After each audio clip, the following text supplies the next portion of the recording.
பாலிவுட்ல ஒரு சில chocolate heroes இருக்காங்க. பெண்களுக்கு மட்டுமே பிரத்யேகமான பிடிச்ச ஹீரோஸ். அந்த மாதிரி பாலிவுட்லயும் நிறைய ஹீரோஸ் இருக்காங்க. முக்கியமானவர் ஜான் ஆப்ரஹாம். ஜான் ஆப்ரஹாம முத்தமிடுறதுக்கு ஏகப்பட்ட ரசிகைகள்ல இருந்து நடிகைகள் வரைக்கும் எல்லாரும் காத்துட்டு இருக்காங்க. அப்படி இருக்கும்போது ஜான் ஆப்ரஹாம் ஒரு பெண்ணை வந்து முத்தமிட முடியாது ஒரு படத்துல அப்படின்னு சொல்லிட்டாராம். அப்படி யார் அந்த நடிகை, யாரை இவர் முத்தம் கொடுக்க மாட்டேன் அப்படின்னு சொன்னாரு? நம்ம ஸ்ருதி ஹாசன்.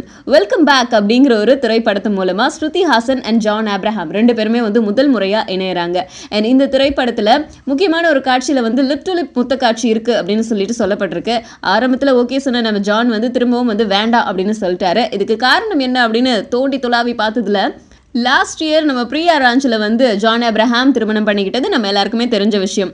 ஸோ மனைவியோட அன்பான கட்டளைக்கு கட்டுப்பட்டு இந்த முத்த காட்சியில் நடிக்க மாட்டேன் அப்படின்னு விலகிட்டாராம் ஜான் ஆப்ரஹாம். ஸோ டைரக்டர் வேற வழியே இல்லாமல் ரெண்டு பேரையும் நெருக்கமாக நடிக்க வச்சு அந்த காட்சியை ஒரு வழியாக எடுத்து முடிச்சிட்டாராம்.